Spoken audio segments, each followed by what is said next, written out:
ओए, पिछले एपिसोड में आपने देखा कि आदम और के बीच में जंग होती है। ये जंग आदम अकेला नहीं जीत पाएगा, इसलिए वो विक्टर और एज ऑफ गोल्ड महाराज को संदेश भिजवाता है।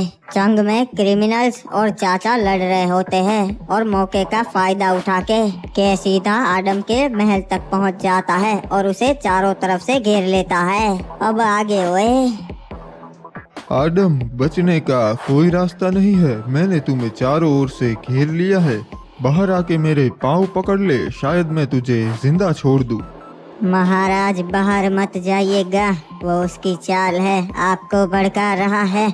अगर हम बाहर नहीं गए तो वो लोग अंदर आएंगे और मरना तो तय है। हम अपनी आखिरी सांस तक लड़ेंगे। चाचा, हमें जल्दी करना पड़ेगा, उसके सैनिक महल तक पहुंच गए हैं।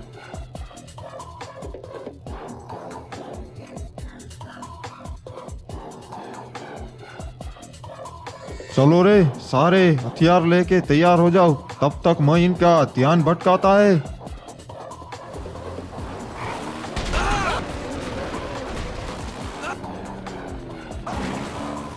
ओए चलो, एक साथ हमला करो, किसी को भी जिंदा नहीं छोड़ना। महाराज आदम को कुछ नहीं होना चाहिए।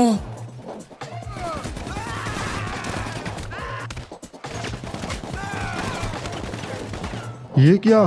पीछे से विक्टर की सेना आ गई है, हमें निकलना होगा। मुझे तो लगा था हम आदम तक पहुंच जाएंगे और उसकी मदद कोई नहीं करेगा। इनका राजा तो इन्हें अकेला छोड़कर भाग गया, अब ये लोग क्या कर लेंगे? महाराज विक्टर, हमें तो लगा था कि आज हमारा मरना तय है, पर आपने सही समय पे आके हमें बचा लिया। अपन ने कहा था अपन मदद करेंगा, इसलिए मुझे तो यहाँ पे आना ही था। आपका ये एहसान मैं कभी नहीं भूलूंगा महाराज विक्टर। मेरी सेना, मुझे तो आज उम्मीद भी नहीं थी कि हम जिंदा भी बच पाएंगे, पर आज हम ये जंग बहुत बहादुरी से लड़े और जीत गए और दुश्मन को फिर से भगा दिया। हाँ, पर अकेले हम ये कभी नहीं कर पाते। महाराज विक्टर और क्रिमिनल्स की सेना हमारे साथ लड़ी, इसलिए ये मुमकिन हो पाया। अपन ने जबान दी थी कि अपन महाराज आदम के काम आएगा और अपन आया।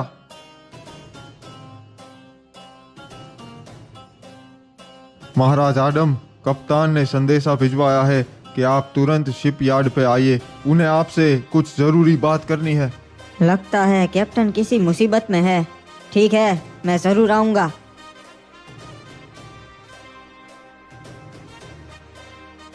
बताओ, क्या खबर है?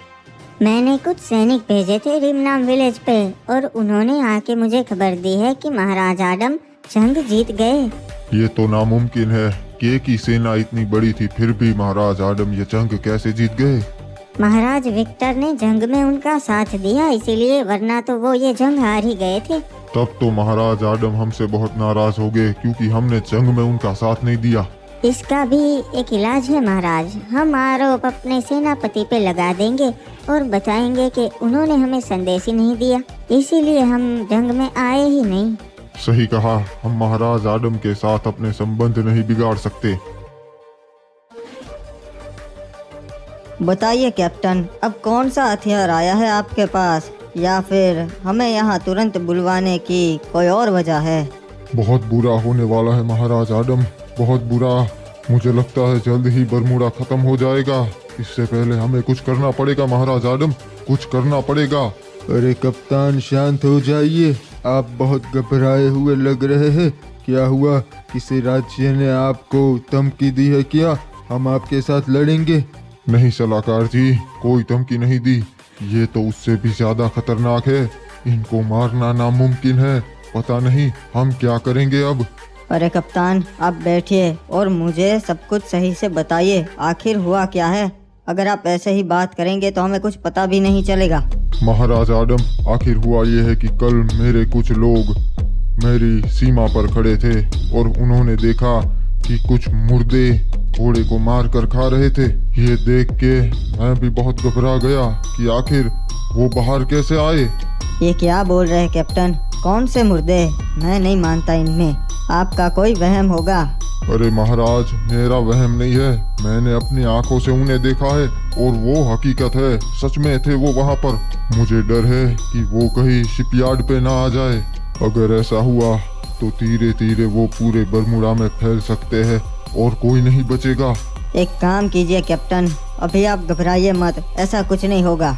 मैं अपने कुछ सैनिक आपके लिए भेजूंगा और अगर कुछ हुआ भी तो आपको वो कुछ नहीं होने देंगे, ठीक है? ठीक है महाराज, जैसा आप कहे। फिलहाल हम चलते हैं, अगर कोई मुसीबत आए तो आप हमें संदेश भिजवा दीजिएगा। महाराज आडम, आपको पता ही नहीं ये मुसीबत कितनी बड़ी है। रे महाराज, अच्छी खबर से कि महाराज आडम के साथ जंग में हार चुका से और अब वो कमजोर हो चुका से। उसके बहुत सारे जंग में सैनिक मारे गए।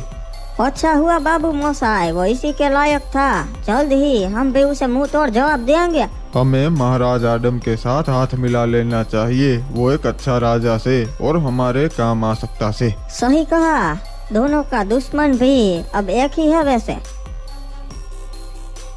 ये कैप्टन भी ना कुछ भी बोलते हैं, ऐसा थोड़ी ना होता है, उनका वहम होगा। नहीं बेटा, वो सच कह रहे थे, मुर्दे सच में होते हैं और उनका राजा है ज़ॉम्बी समुराई जो ग्रेवयार्ड पे रहता है। अच्छा, तब तो पूरा बरमूडा कब का तबाह हो चुका होता। वो सालों से कैद है, ग्रेवयार्ड के बाहर नहीं आ सकते, पर कप्तान ने उसे बाहर देखा इसलिए घबरा गया था। अरे चाचा, वो क्या है? जिसका डर था वही हुआ, अब हमारा मुर्दे से सामना होगा। अरे ये क्या, ये तो सच में मुर्दा है। कोई हिलना मत जी, उसका ध्यान हम पे नहीं पड़ना चाहिए। ये तो हमारी ओर ही आ रहा है, मारो इसको, खत्म कर दो।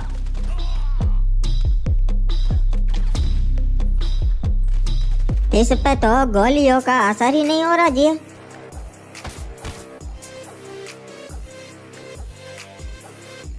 ये क्या चाचा, और भी मुर्दे आ रहे हैं हमारी ओर। बेटा आडम, गाड़ी में से उतरना मत, इन्हें मैं देख लूंगा।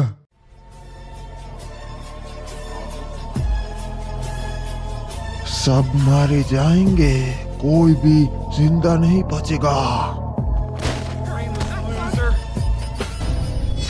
मैं तुम जैसों का शिकार बचपन से करता आ रहा हूँ, मैं नहीं डरता।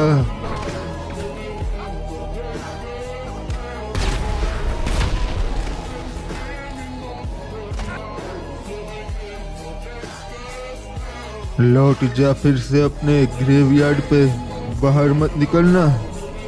चाचा, ये क्या, आपने अकेले ने इन सब को खत्म कर दिया और आपने अपना रूप बदला, ये सब क्या हो रहा है?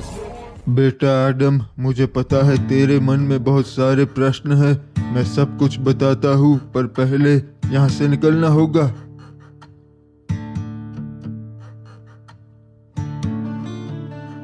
चाचा, अब मुझे सब सच सच बताइए, आपने मुर्दों का सामना कैसे किया और कौन है आप? बेटा, मैं 800 सालों से जिंदा हूँ, मैं कोई आम इंसान नहीं हूँ, इसीलिए मैं इनका सामना कर लेता हूँ। चाचा, मुझे पहले से शक था, क्योंकि आप जंग में लड़ाई भी ऐसे करते थे जैसे कोई सैनिक नहीं करता। आप मुझे पूरी बात बताइए। बेटा, ये बात 800 साल पुरानी है, जब बरमूडा में चुड़ैल और राक्षस भी रहा करते थे। हम सेंटोसा राज्य में रहा करते थे, जहाँ पर अभी कोई इंसान नहीं बचा, पूरा बंजर पड़ा है। हम राज्य के 5 शिकारी थे, राक्षसों और चुड़ैलों को पकड़ना और मारना हमारी जिम्मेदारी थी। हमने बरमूडा के सारे राक्षसों और चुड़ैलों को तो मार दिया, पर अभी भी एक खतरा था। जब तक हम उनकी रानी को पकड़ या मार नहीं देते, तब तक हमारी प्रजा के ऊपर खतरा मंडरा रहा था। उस रानी को पकड़ना बहुत मुश्किल था, क्योंकि वो अपना भेष बदल लेती थी।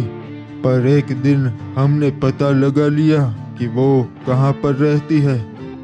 बरमूडा के पास एक द्वीप है जहाँ पर सिर्फ जंगल है, वो वहाँ पर थी, इसलिए हम 5 निकल गए उसका शिकार करने के लिए। हमने अपना जहाज समुद्र किनारे छोड़ दिया और हम पांचों हथियार लेके निकल गए उसे ढूंढने के लिए।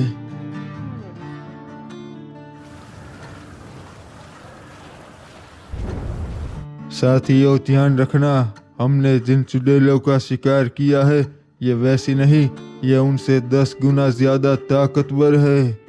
अरे हम फिर भी मार देंगे, हमसे कहाँ आज तक कोई भी चुड़ैल बच पाई है। ये मजाक का समय नहीं है साथियों, वो उतनी ताकतवर है कि शायद आज हम में से कोई जिंदा भी ना बचे। ऊपर से ये जंगल भी उतना ही खतरनाक है, समझ गए सब लोग? फिर से कुछ भटके हुए लोग यहाँ पे आ गए। इन्हें नहीं पता हम शिकारी है, इन जैसों का ही शिकार करते हैं। मार डालो सबको।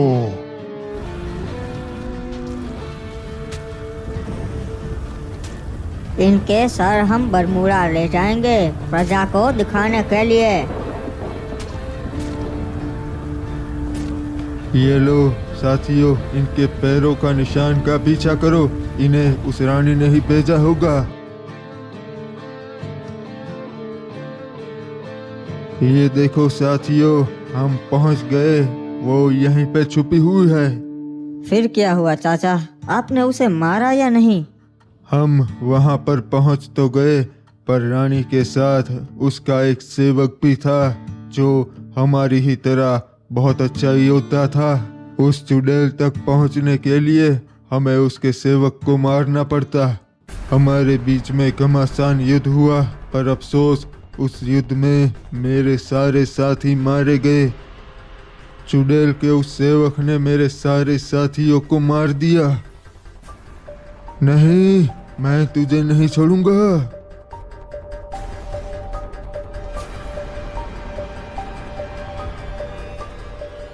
तुम थोड़े अलग लगते हो शिकारी, तेरे सारे साथी तो मारे गए। आज तू भी नहीं बचेगी।